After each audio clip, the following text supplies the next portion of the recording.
Now, when I first started talking about my belief that submarines would be great tourist recreational vehicles back in the early 70s, everybody was saying, no, Brian, people aren't going to want to go on submarines underwater. Are you kidding? That'll never happen. Well, I built my submarine in Fiji, seen here. And not too many years later, the Atlantis submarine showed up.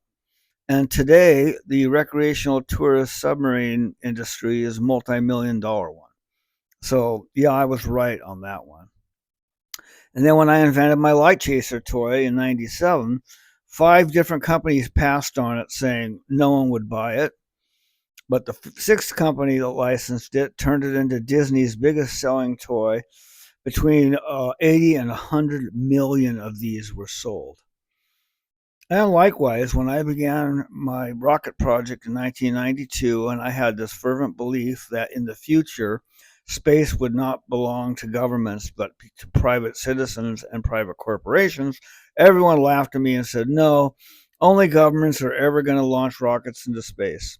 Well, I rest my case because there's a multi billion dollar industry today that wasn't even on anyone's radar screen when I started my project.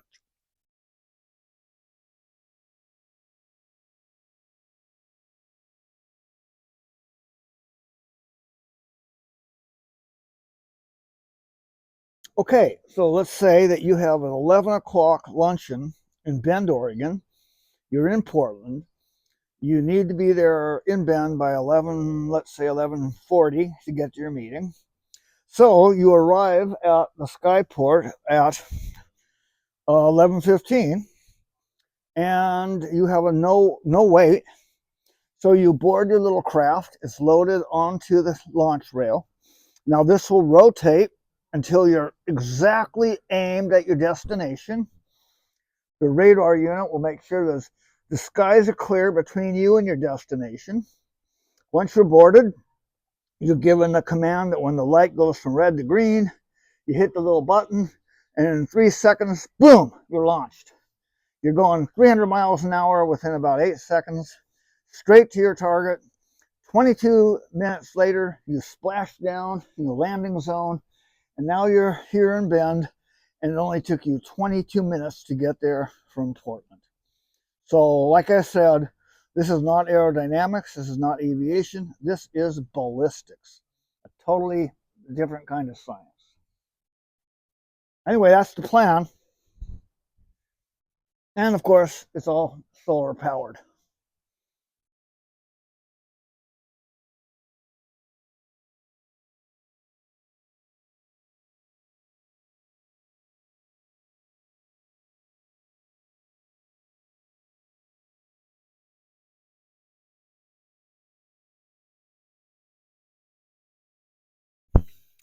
So when I built my home centrifuge, I started training in it, and I learned that G forces, when it's only in one direction, are really not that hard to take. I could easily sit in here and take 8 Gs for the longest period of times.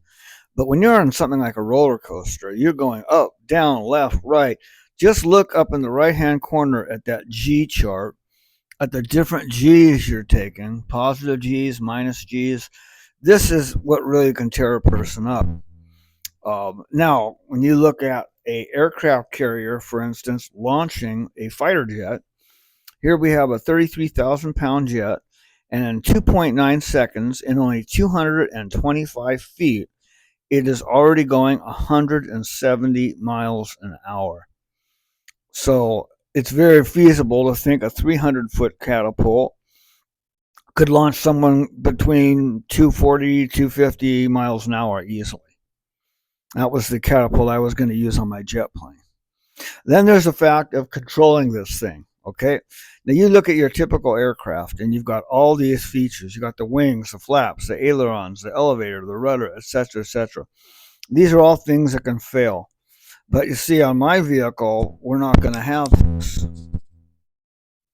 The vehicle itself, rather than just being a fuselage with wings stuck to it, the vehicle itself will be more like a lifting body, whereas the whole craft itself is creating its own lift as it moves through the air at a specific speed, kind of something maybe like this. You see, this was kind of a lifting wing idea.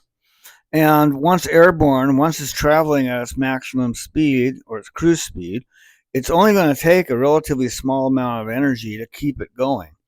A little engine like this spitting out 180 pounds of thrust is most likely going to be completely sufficient to work and to get it where it's going.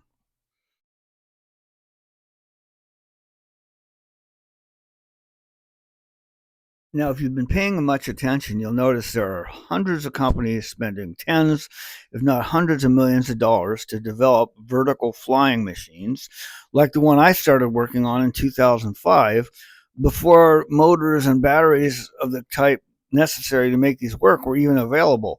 For the life of me, I'm not sure why I actually started working on this when the technologies didn't exist. But then, of course, you've got the question of the The FAA. Doroni H1 is in the final stages of development and has already received approval from the FAA.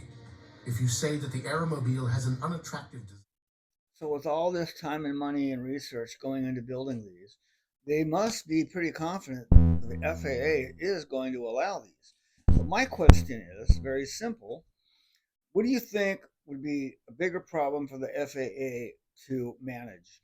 When you've got hundreds of thousands of these operating in the air over cities, taking off and landing willy nilly wherever they want, or missiles launched from one point to another with no chance of changing direction. I'm convinced that any FAA hurdles could easily be dealt